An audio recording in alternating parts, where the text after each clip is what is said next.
Ad-Dabba, ou la bête, est un des signes de la fin des temps. Qui doit donc venir? Cette bête est mentionnée dans le Coran, ainsi que dans la Bible. Et certains hadiths nous informent qu'elle viendra avant le Dajjal. Et d'autres hadiths nous apprennent qu'elle apparaîtra après. Le Coran, quant à lui, ne nous donne pas plus de précision sur le moment de sa venue.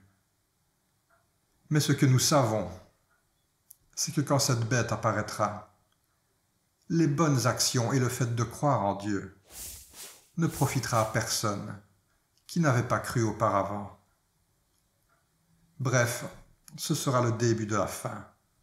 Il est important de rappeler que les signes de la fin des temps sont classés en signes mineurs et majeurs. Les signes mineurs se sont tous quasiment produits. Et quand le premier signe majeur apparaîtra, les autres sont censés suivre rapidement. Les hadiths concernant la description de cette bête ne sont pas tous concordants. Ce qui fait qu'en ce qui concerne les savants de l'islam, il y a de très nombreux avis sur ce que sera cette bête. Pour certains, cette bête sera une créature digne de films de science-fiction. Pour d'autres, ce sera un animal qui parlera. Et pour d'autres, ce sera des humains regroupés en organisations qui dirigeront le monde et combattront les croyants. Ad-Dabbatul Ard signifie la bête de la terre ou la bête faite de terre, tout comme l'homme qui a été créé d'argile. Il est donc impossible d'affirmer ce que sera cette bête. Mais par contre, nous savons qu'elle marquera les gens. Cela est aussi bien mentionné dans la Bible que dans les hadiths. Il y a vraiment de très nombreux avis sur ce que pourrait être cette marque. Mais il faut savoir que cette marque permettra aux gens d'avoir une vie normale et de faire la distinction entre ceux qui ont suivi la bête et les autres. Les hadiths nous informent que grâce à cette marque, les gens pourront acheter et vendre, bref consommer, et les autres seront exclus de la société. Et il y a un hadith qui nous informe que cette bête sera en possession du bâton de Moïse et du sceau de Salomon. Ces deux objets ont permis par la grâce de Dieu de réaliser des prodiges aux deux prophètes qui les avaient en leur possession. Le bâton de Moïse a réduit à néant les artifices des magiciens de Pharaon. Et le sceau de Salomon est l'objet grâce auquel Salomon pouvait contrôler les démons et les djinns. Comme il a été dit précédemment, l'Apocalypse parle également de la bête. L'Apocalypse est le dernier chapitre de la Bible, et ces textes datent du 1er siècle. Ce texte fait une description imagée de la bête. Les érudits chrétiens ont toujours considéré cette bête en tant qu'humain ou un peuple qui combattra les croyants véridiques. Voici maintenant comment la Bible parle de cette bête. Et il faut rappeler que ceci est imagé et allégorique. Cette description sera expliquée par la suite. Et il se tint sur le sable de la mer, puis je vis monter de la mer une bête qui avait 10 cornes et 7 têtes, et sur ces cornes 10 diadèmes, et sur ses têtes des noms de blasphème. La bête que je vis était semblable à un léopard, ses pieds étaient comme ceux d'un ours, et sa gueule comme une gueule de lion.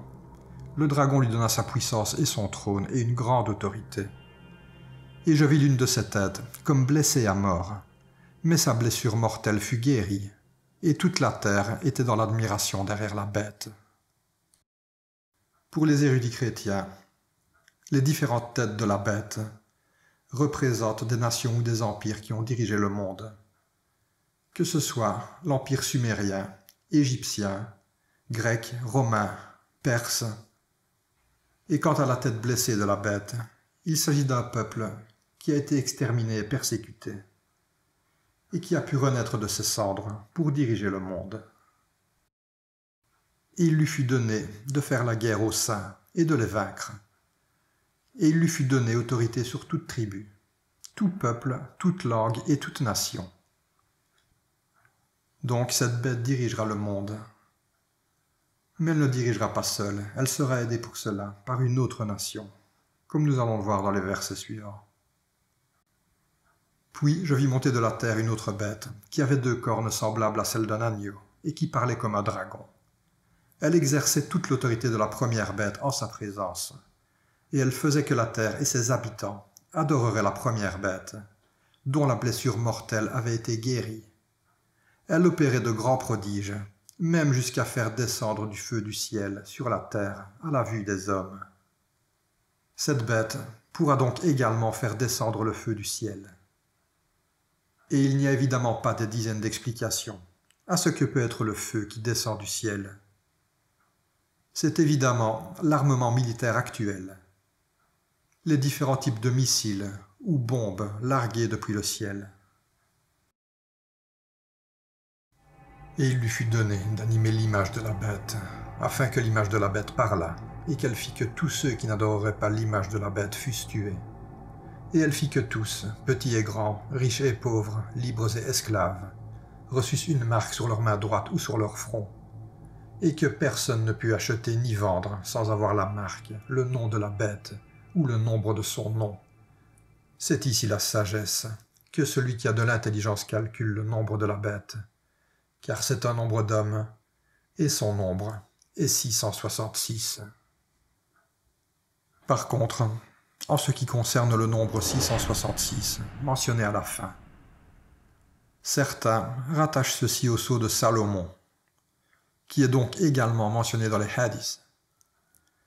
Le sceau de Salomon est en effet composé de 6 droites, qui, assemblées, forment une figure à 6 pointes, avec les 6 petits triangles. Et cette figure comporte également un hexagone en son centre. Donc 6, 6, 6. Mais Dieu sait mieux, Allah alim. Mais cette figure, l'hexagramme, est un symbole très ancien, que l'on retrouve dans de très nombreuses cultures bien avant Salomon, dans l'Inde primitive, mais également dans les pays asiatiques tels que le Japon. On le retrouve dans des pays qui n'avaient aucun contact entre eux à cette époque, ce qui laisse d'ailleurs les archéologues perplexes. C'est très étrange que l'on retrouve ce symbole aux 4 coins de la planète, dans des cultures qui ne se fréquentaient pas à l'époque. Certains rattachent cela à la magie ou au shaitan, mais Dieu sait mieux, Allah alim.